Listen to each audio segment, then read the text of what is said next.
hebat, bermutu dan berkarakter kuat, berdaya saing dalam bekerja, tampil mandiri penuh cita. Marilah kita generasi bangsa, potensi yang unggul merata, berwawasan tinggi, berbudi mulia, giat belajar selalu berusaha. SMK Bisa.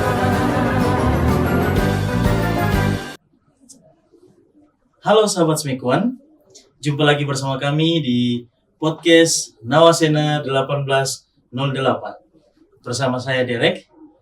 Kali ini segmen kita adalah Smekuan Insight. Sebelum kita lanjut di segmen kita kali ini, kita jargon dulu ya, Bapak Ibu ya. Ya, kita mulai. Semangat pagi. Pagi, Smekuan luar biasa. Salam tangguh, taat, nice, giat, unggul. Tepuk tangan dulu. Oke, ya sahabat Smekuan, hari ini kita kedatangan tamu yang luar biasa. Sebelum kita lanjut dengan obrolan kita di hari ini, kita kenalan dulu ya. Silakan Pak, dari Bapak atau Ibu duluan silakan. Ya, terima kasih sebelumnya. Saya perkenalkan sebagai koordinator daripada Generasi Inspirasi. Nama saya Arthur Kawung, di Sorong tinggalnya. Ya, oke. Terima kasih. Silakan. Baik, terima kasih. Selamat pagi pemirsa. Perkenalkan, nama saya Febi. Kami dari Generasi Inspirasi. Saya terlibat sebagai. Iya. Setelah perkenalan, kita akan lanjut dengan ngobrol-ngobrol kita di hari ini, sahabat Smekuan. Iya, saya panggil Pak Arthur sama Ibu Febi. Oke. Iya, kita mulai ya dengan ngobrol-ngobrol kita. Program Generasi Inspirasi yang berada dalam naungan yayasan itu apa saja, Pak? Ya, sebenarnya dari Generasi Inspirasi ini kita punya 3 modul yang dimana saling berkaitan untuk kita bisa mengajar kepada setiap siswa. Yang pertama ya kita bicara tentang aku hebat, terus yang kedua aku bisa, dan yang ketiga aku cinta. Nah ini kita berikan kepada siswa secara berlanjut sehingga mereka bisa mendapat sebuah gambaran yang lengkap gitu. Iya. Oke, aku hebat, aku bisa, dan aku cinta. Ya, luar biasa ya. Iya, Pak. Apa yang melatar belakang yayasan ini untuk membentuk program Generasi Inspirasi ya sekarang? Ya, sebenarnya kita berani daripada bagaimana generasi ini memiliki nilai-nilai yang luhur, dan kita hadir dari fokus pada keluarga. Jadi fokus keluarga ini kita punya sebuah organisasi untuk memberikan seminar-seminar, workshop kepada sekolah-sekolah, kampus dan organisasi masyarakat lainnya untuk memberikan mereka pengertian tentang generasi inspirasi ini. Oke, iya. Mengapa perkembangan karakter menjadi fokus utama dalam membina anak muda saat ini? Ibu, ini dari Ibu. Ya, mungkin kita fokus ke generasi karena kita tahu bahwa di era sekarang ini banyak anak-anak muda yang banyak terjerumus dengan kehidupan pergaulan bebas yang seperti tadi ada di dalam materi yang merokok, alkohol, narkoba, seks bebas. Nah, untuk itulah generasi inspirasi ini hadir untuk bisa melakukan suatu perubahan generasi ke depan, sehingga mereka bisa memiliki nilai-nilai atau integritas untuk menjadi generasi yang kedepannya bisa mengelola bangsa, bisa memimpin untuk bangsa ini ke depan. Ya, bisa jadi sahabat Smekuan, generasi muda itu adalah tulang punggungnya, Iya. tulang punggung untuk masa depan bangsa ke depannya. Iya, baik. Menurut Bapak atau Ibu, apa tantangan terbesar untuk generasi muda saat ini dalam membangun karakter yang kuat?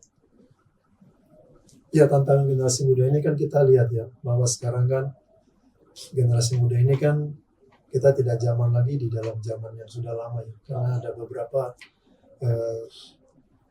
generasi yang sudah lewat. Dan kita ada dalam generasi di mana generasi yang punya semuanya itu apa yang seperti Gen Z sekarang dan generasi milenial, tantangan-tantangan kita jauh beda gitu.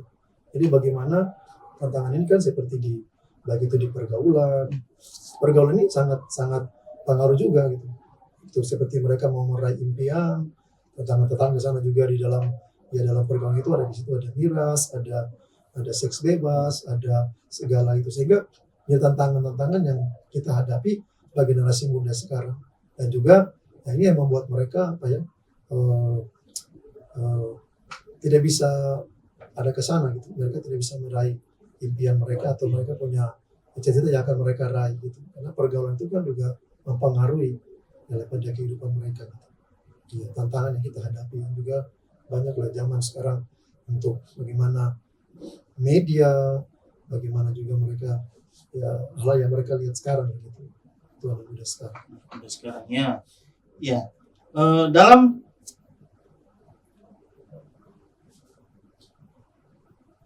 kita lanjut ya obrolan kita ya. Dalam perspektif iman Kristen, bagaimana peran firman Tuhan dalam membentuk karakter dan bagaimana nilai tersebut tetap relevan untuk semua kalangan di masa muda sekarang? Ya, firman Tuhan sangat penting sekali ya. Karena perspektif iman Kristen ini bagaimana anak-anak ini kalau kita masuk kepada iman Kristen, bagaimana kita rindu bahwa firman Tuhan berkata bahwa dengan apa yang kau menjaga kelakuannya bersih, pasti dengan firman Tuhan. Dan bagaimana kita rindu sehingga ketika anak-anak ini mereka mengenal firman dan mereka betul-betul punya iman yang kuat, mereka berakar dan mereka berdasar kuat di dalam perspektif iman, dan mereka tahu mana yang baik dan mana yang tidak. Kalau mereka punya sebuah dasar iman Kristen yang kuat dan mereka teguh berdiri, saya pikir apapun yang datang pada mereka ya di zaman sekarang, baik itu tawaran-tawaran yang bisa saya sebutkan tadi, mereka akan kuat. Mereka bilang, oh ini tidak bisa, ini tidak boleh, ini tidak bagus. Jadi mereka bisa memilih, oh ini yang boleh mereka lakukan dan mereka tidak lakukan. Nah, kalau mereka tidak punya sebuah iman Kristen yang kuat atau mereka tidak punya sebuah dasar yang teguh, gampang mereka terbawa sekali dengan tawaran, dengan teman-teman mereka gampang udah kesana. Akhirnya terbawa harus mereka ke hal-hal yang negatif dari mereka. Iya Pak ya, berarti dari generasi inspirasi ini juga mengajarkan sahabat Smekuan atau anak-anak muda di sana untuk mungkin mereka lebih dekat dengan Tuhan ya Pak ya. Ya, mereka harus bisa lebih dekat dengan Tuhan. Iya, mungkin lebih banyak ke gereja atau ke persekutuan yang bersifatnya itu membangun iman mereka. Harus bagusnya kita lebih mengarah ke sana. Ya.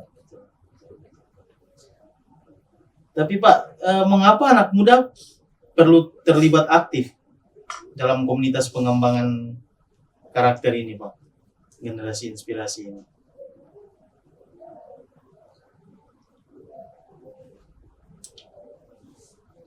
Ya, mungkin kenapa perlu, karena saya percaya firman Tuhan berkata pergaulan yang buruk merusak kebiasaan yang baik. Kalau mereka terbiasa mendengarkan firman, mendengarkan hal-hal yang positif, pastinya secara otomatis hal-hal positif itu pun juga akan terbentuk di dalam diri mereka dan itu akan menjadi gaya hidup. Nah, generasi inspirasi ini hadir untuk itu. Ya. Oke. Tadi Ya, kan Mas. kita sampaikan bahwa tentang pergaulan ya, bahwa penting sekali kita punya komunitas yang sehat.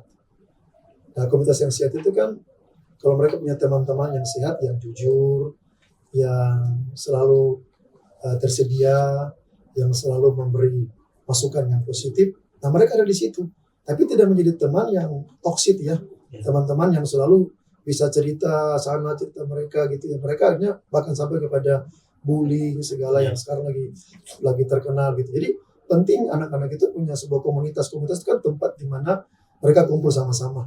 Lalu kumpul itu bukan cuma mereka ngomong sana ngomong sini, tapi bisa juga mungkin saling bertukar pikiran, saling menguatkan satu dengan yang lain, saling bertukar informasi. Nah itu komunitas yang sehat itu seperti begitu, dan itu memang harus dibangun dari mereka, dan mereka harus ada di situ gitu. Ya kalau kita bergereja, ya kita punya seperti care group demi care group gitu yang bisa kita ngajak sama-sama untuk kita bisa lebih membangun ya karakter kita lebih membangun. Jadi kita penting karena kita kan makhluk yang sosial yang perlu komunikasi, perlu tidak sendiri, tapi kita bisa punya komunitas yang sehat. Yang sehat itu pasti akan bertumbuh. Oke. Iya, Pak, anak-anak muda sekarang ini kan mereka tuh cuman apa ya? Kalau cuman hanya mendengar saja kan susah ya, Pak, ya? Ya. Harus ada tindakan atau apa. Iya, saya mau tanya untuk Bapak dan Ibu, bagaimana caranya agar anak-anak muda ini tidak menjadi pendengar saja, tetapi juga mereka bisa menjadi pelaku dan teladan untuk yang lain, begitu. Baik. Iya, memang kalau anak muda itu memang banyaknya tuh mereka apa ya? Kalau dibilang seperti tadi Bapak bilang itu kayak tidak suka mendengar, kayak dinasihati Ya. Iya, mereka lebih sering tidak suka. Nah itu yang jadi masalah, problem. Tujuan kita hadir sebenarnya juga harus bisa lebih mendengar mereka. Apa sih yang mereka mungkin hari-hari ini, apa sih yang menjadi masalah mereka. Nah, lebih banyak kita mendengar, disitulah kita bisa lebih punya banyak tahu tentang persoalan mereka, sehingga mereka lebih mudah terbuka. Nah, keterbukaan itulah kita bisa masuk, ada ruang untuk kita bisa memulihkan mereka dari setiap persoalan mereka. Jadi butuh keterbukaan dengan lebih banyak mendengar. Ya, saya tambah generasi ini kan mereka banyak tidak mau untuk banyak kita menggurui ya. Jadi memang kita mesti banyak memberi contoh pada mereka sehingga mereka bisa mengikuti gitu. Karena kan sudah berbeda nih zamannya. Kalau kita mau mengajar mereka tapi kita tidak memberi contoh juga susah ya. Jadi memang tadi kan kita ada makanya ada kelompok itu saya sudah selesai. Biasanya kita bikin seminar inspirasi ini, kita bagi kelompok untuk tanya dan mendengar apa yang mereka dapatkan, apa yang mereka punya itu, sehingga kita bisa demikian. Dan kita mengajar mereka supaya kalau mereka melihat contoh itu melakukan, pasti mereka juga akan melakukan. Makanya kita ada di dalamnya ada keluarga. Bagaimana pendidikan pertama Kristen itu kan bukan ada di sekolah atau di mana, tapi ada di rumah tangga, di keluarga. Berarti bagaimana orang tua bisa memberi contoh sehingga mereka bisa mengikutinya. Karena kalau kita bilang mereka untuk melakukan, pasti zaman sekarang anak-anak itu mereka tidak mau gitu. Sama, karena cara mengajar kita kan berarti, ayo kamu dengar ya, kamu ikut, tapi kita sendiri tidak memberikan itu juga. Ya mereka tidak bisa gitu. Untuk itu kita ingin anak-anak ini generasi muda bisa melakukan. Kalau ada yang bisa mencontohi gitu. Nah, contoh sekarang kita di daerah sekitar kita. Kalau kita yang tua memberi contoh satu yang negatif, pasti nih yang generasi kecil-kecil yang SD, SMP ini melihat, oh iya, itu dia lakukan. Nah, saya mesti melakukan itu. Contoh ya, lampu merah, traffic light. Kalau orang yang itu saja yang dewasa mereka langgar, nah ini yang anak muda yang bikin motor, wah kok bapak saja kok bisa langgar, kenapa saya bisa langgar lagi gitu. Nah itu yang simpel ya, yang simpel contoh. Jadi mereka melihat contoh, kalau yang tua kita itu memberi contoh, baru mereka melakukan. Kalau itu mungkin sehingga itu yang bisa mengubah mereka. Kalau mereka bisa melihat contoh dan mereka bisa itu pasti mereka akan melihat itu. Makanya kalau ada kita di sana, kita banyak yang bisa memberi contoh ini, pasti anak-anak muda bisa melakukan hal yang berbeda. Ya, sahabat Smekuan, karakter dan sifat itu berawal dari rumah tangga.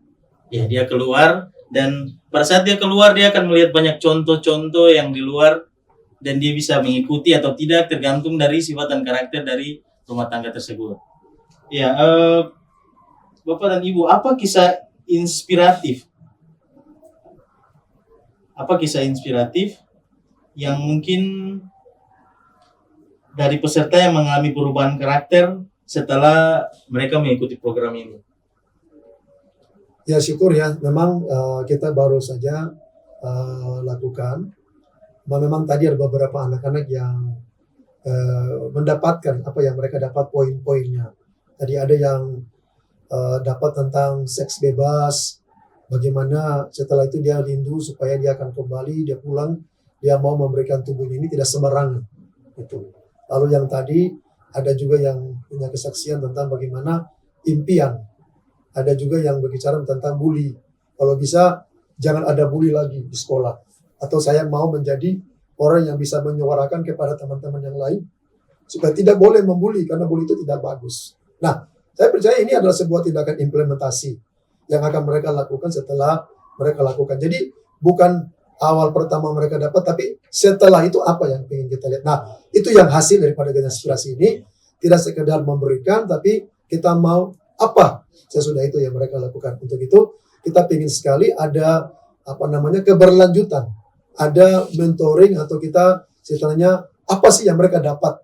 Setelah itu kita bisa lihat, oh ini terjadi anak-anak ini ada perubahan ini, ada perubahan ini, ada perubahan itu. Nah, itu yang kita harapkan sehingga apa yang kita beri itu betul-betul mereka bisa menjadi generasi yang mulai mengubah. Dari mana? Dari yang kecil, 1, 2 teman, 3 teman, 4 teman, akhirnya mereka bisa mempengaruhi banyak orang.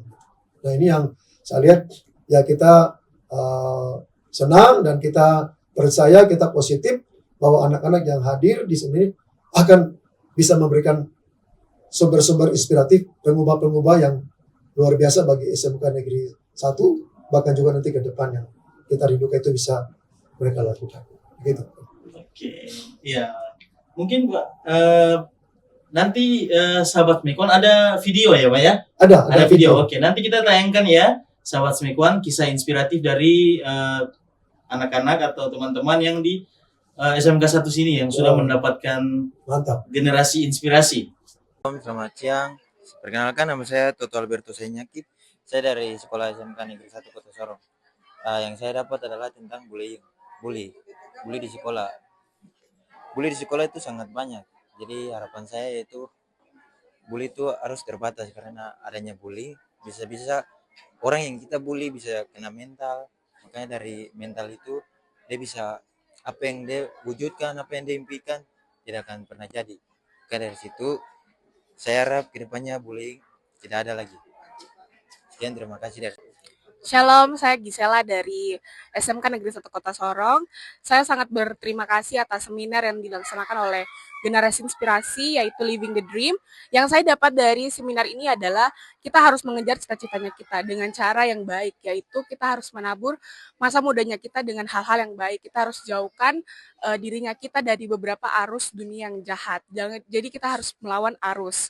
Dan juga saya harap kedepannya saya bisa memotivasi teman-temannya saya agar mereka mau mengejar cita-citanya mereka dengan mengutamakan Tuhan di nomor 1 dalam hidupnya mereka. Dan juga saya harap kedepannya saya bisa membahagiakan orang tuanya saya dan teman-teman saya di sekitarnya saya dengan cara saya mengejar cita-citanya saya dengan baik dan benar. Terima kasih. Shalom teman-teman, perkenalkan nama saya Prilianti, saya dari SMK 1. Saya sangat berterima kasih kepada Bapak Arthur dan rekan-rekannya telah memberikan materi yang cukup baik. Karena di sini saya mendapatkan materi tentang miras. Bagaimana kita sebagai anak muda bisa terhindar dari miras. Karena kan kita anak-anak sekarang tuh anak-anak yang dimana pengen coba. Dari hal ini kita pengen coba sampai kita tidak bisa menghindar. Kita kadang sering mau mencoba, akhirnya kita tertekun di dalam miras itu dan tidak bisa keluar. Jadi atas seminar ini kita juga bisa keluar mungkin dengan menguatkan iman kita sehingga kita bisa mungkin menolak ajakan-ajakan teman saya. Terus kedepannya saya ingin anak-anak muda buat kita terus kuat dalam iman supaya kita bisa menolaknya dan bisa menjadi pribadi yang baik. Mungkin itu saja. Terima kasih. Oke, Pak, apakah ada program khusus atau pelatihan rutin mungkin yang diberikan oleh yayasan? Ya, seperti tadi saya sampaikan bahwa kalau cuma sekali, mungkin hanya sekedar kita memberikan hal-hal yang mereka dapat. Tapi yang lebih daripada untuk kita bisa melihat progres kemajuan mereka dari -0 sampai mereka bisa menjadi +5, itu butuh sebuah proses perjalanan dari hidup mereka. Dan kita perlu yang namanya pembimbingan.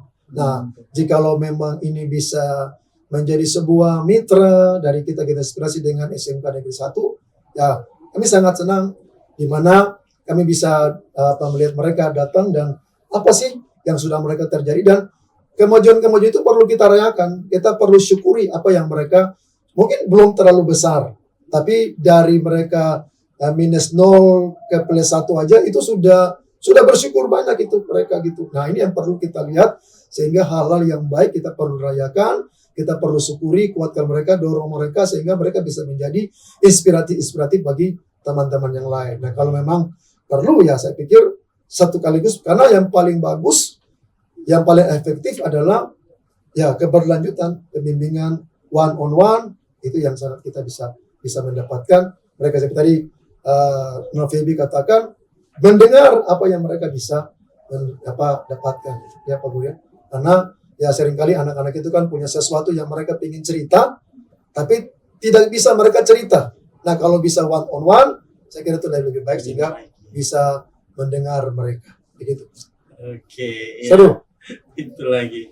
Ya, terakhir nih, mungkin ada satu kalimat motivasi dari Bapak dan Ibu untuk generasi muda, sahabat Smekuan di luar sana maupun yang di dalam SMK Negeri 1 ini. Ya, silakan. Mungkin. Ya, Ibu Dia Happy. muda, jadi dia kasih motivasi dulu adik-adik. Ya, mungkin saya kutip dari kebenaran firman Tuhan ya, di 1 Timotius 4 ayat yang ke-12. Janganlah seorang pun menganggap engkau rendah karena engkau muda. Jadilah teladan bagi orang-orang percaya dalam perkataanmu dan tingkah lakumu, dalam kasihmu dan kesetiaanmu, dan dalam kesucianmu. Mungkin itu saja. Dari Bapak mungkin? Ya, generasi muda ini kita perlu apa ya? Kita butuh anak muda yang bisa. Bukan anak muda yang cuma sekedar tampil, tapi bisa artinya mereka bisa bermimpi. Apa yang mereka mimpi? I have a dream. Mimpi itu kan gratis. Mereka harus bermimpi besar untuk mereka, karena kita ada di dalam masa mempersiapkan generasi untuk 45 generasi emas. Nah, kita butuh generasi-generasi yang bukan cuma sekedar ada di jalan. Kita bukan generasi yang ada di tempat-tempat yang tidak punya manfaat. Tapi kita mau punya generasi yang punya bermimpi. Apa yang mereka bisa mimpi untuk provinsi Papua Barat Daya. Mimpi untuk Kota Sorong. Terus mereka juga bukan sekedar mimpi, tapi mereka bisa berusaha. Punya kehidupan. Mereka berusaha untuk belajar.